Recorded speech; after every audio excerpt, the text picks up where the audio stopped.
به نام خدا، با آموزش این پاپوش نوزادی در خدمتتون هستم. اندازه هایی که برای شروع کار احتیاج داریم اندازه طول پا، عرض پا و اندازه نمونه بافی. برای نوزاد طول پا 12 سانتی متر و عرض پا 5 سانتی متر است. اندازه این نمونه بافی ما هم به ازای هر 20 تا دونه 7.5 سانتی متر هستش. حالا منظور از طول پا و عرض پا چی هست؟ شما اینو پا در نظر بگیرید. این میشه طول پا و این قسمت میشه عرض پا. یه فرمولی داریم که توی تمام پاپوش هایی که برای بچه میبافیم صدق میکنه، چه توی دونمیل بافی چه توی قلاب بافی. اندازه طول پا منهای عرض پا ضرب در 2، یعنی 2 برابر اختلاف بین طول و عرض پا. میایم اندازه تعداد دونه هایی که توی طول پا وجود داره رو محاسبه میکنیم. 20 تا دونه ما 7.5 سانتی متر، چند تا دونه ما میشه 12 سانتی متر. 12 ضرب در 20 تقسیم بر 7.5 میشه 32. تعداد دونه های عرض پا رو هم حساب میکنیم. 20 تا دونه 7.5 چند تا دونه میشه 5 سانتی متر. 5 ضرب در 20 تقسیم بر 7.5 میشه 13. حالا این 2 تا عدد رو میذاریم داخل این فرمول. طول پا که میشه 32 منهای عرض پا ضرب در 2. 32 منهای 13 میشه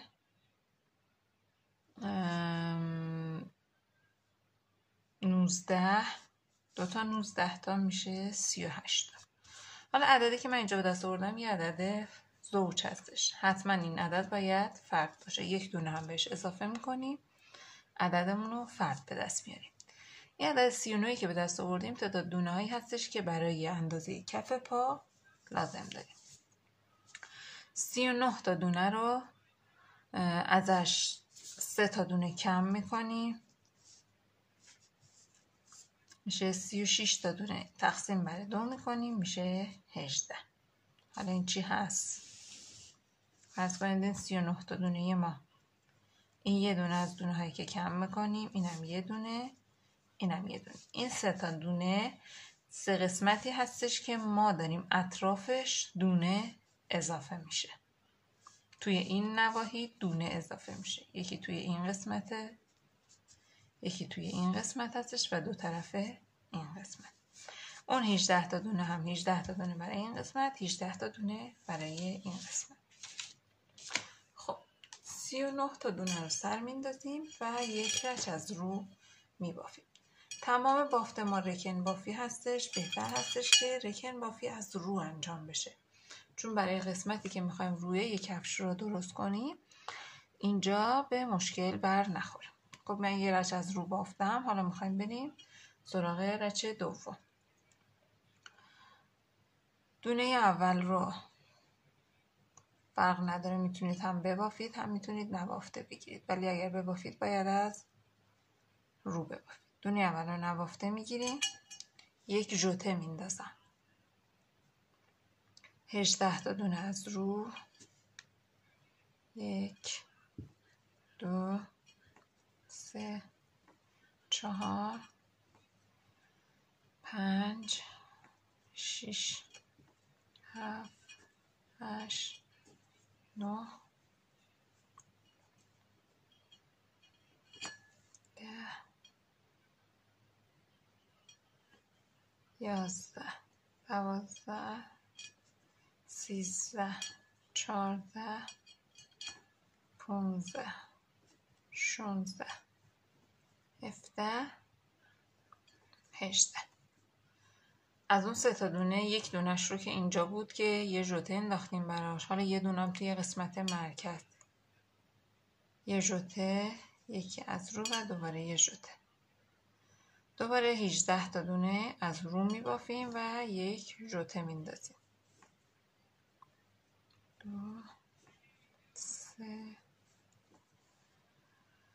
4 5 6 7 8 9 10 11 12 13 14 15 16 17 و این هم 18. یه دونه دیگه از اون دونه ها باقی موند. اینجا جای ژوته هستش و دوباره یک دونه از رو. رچه بعدی رو همه رو از رو میبافیم بدون اینکه دونه ای اضافه کنیم، یعنی ژوته ای بندازیم.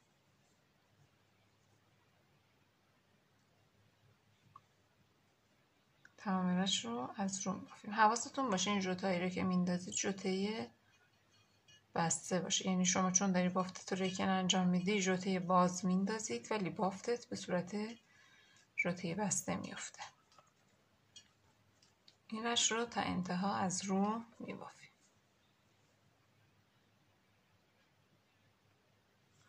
خب رچ دوم همه رو از رو بافتیم. حالا وارد رچ سوم میشیم. توی رچ قبلی دونه اول رو نبافته گرفتیم، بعد یه ژوته انداختیم. ژوته توی رچ بعدی به دونه تبدیل شد. پس الان 2 تا از رو میبافیم و یک ژوته. 18 تا دونه از رو. 2 3 4 5 6 7 8 9 10 11 12 13 14 15 16 17 18. توی رچ قبلی اگه دقت کنین اینجا جای ژوته هامون بود. این دونه وسطی بود که دو طرفش ژوته انداختیم. الان ژوته ها به دونه تبدیل شده. اون یه دونه به 3 تا دونه تبدیل شده. اینجا یه ژوته میندازیم. 3 تا دونه از رو و دوباره یه ژوته. 18 تا دونه دیگه از رو میبافیم. 3 4 5 6 7 8 9 10 11 12 13 14 15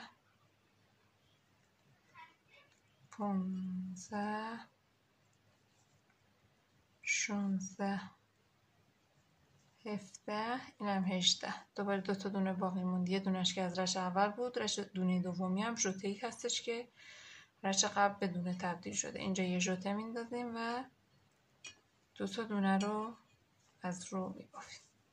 رچ بعدی کار همه دونه ها از رو بافته میشه. خب رچ بعدی هم تمام دونه ها رو از رو بافتیم. حالا رچ اول ما یه دونه از رو میبافتیم، بعد ژوته. توی رچ سوم 2 تا دونه از رو میبافتیم، بعد یه دونه ژوته. توی رچ پنجم 3 تا دونه از رو میبافیم، یه ژوته میندازیم. 2 اینم 3 یه ژوته. 18 تا دونه از رو. 3 4 5 6 7 8 9 10 11 12 13 14 15 16 17 اینم 18. بعد از 18 تا دونه یه ژوته میندازیم. توی رچ اول یه دونه داشتیم که دو طرفش ژوته بود. رچ بعدی 3 تا داشتیم که دو طرفش ژوته بود. الان 5 تا دونه داریم. یعنی هر رچ روی کاری که شما میبافید به قسمت مرکزی 2 تا دونه و به اطراف 1 دونه اضافه میشه. 2 4 5 و 1 ژوته. دوباره 18 تا دونه از رو، 4 5 6 7 8 9 10 11 12 13 14 15 16 17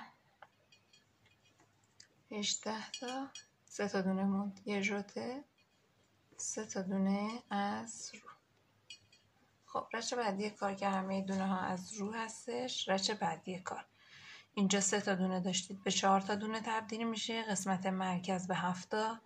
رچه بعدی که اینور 5 تا بشه قسمت مرکزی میشه 9 تا دونه، بعد 6 تا کنار که بشه میشه 11 تا دونه، 7 تا دونه کنار که بشه میشه 13 تا دونه. این کار رو تا جایی ادامه میدیم که دونه های قسمت وسط کار ما بشه 13 تا دونه.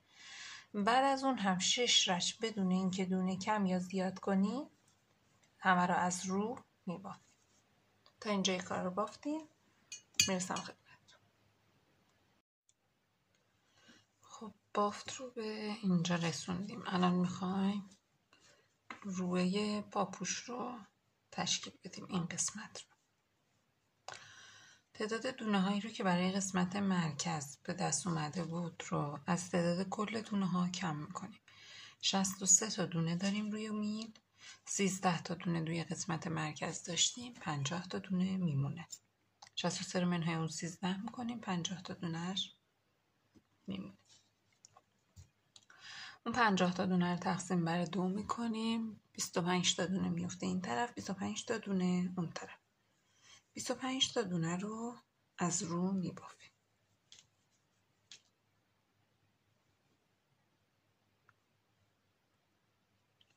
یک، دو، سه، 5 6 7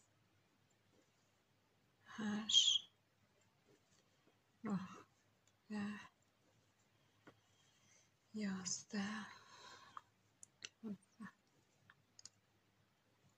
14 15 16 17 18 19 20 21 22 23 24 25 تا دونه از اینجا رو از رو بافتیم.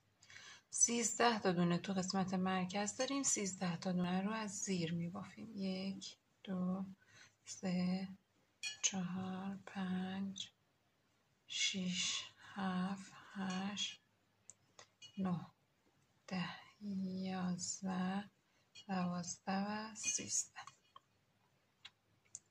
25 تا دونه بعدی رو از رو می بافیم. رچه پشت کار رو هم تماما از رو می بافیم. خب رچه پشت کار رو هم بافتیم. توی رچه سومش 25 تا دونه اول رو می بافیم. میرسیم به اون قسمت 13 تا دونه مرکز. 2 تا دونه اولی رو با هم 2 تا یکی میکنیم. ما بقیه دونه ها رو میبافیم تا 2 تا دونه از اون قسمت مرکز باقی بمونه.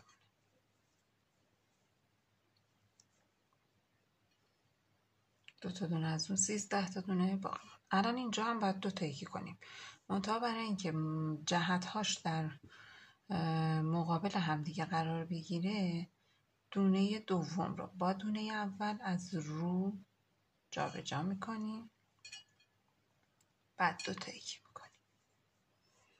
13 تا دونه ما به 11 تا دونه تبدیل شد. ما بقیه رچ رو تماما از رو میبافیم. رچه پشت کار رو هم از رو میبافیم. وارد رچه بعدی میشیم.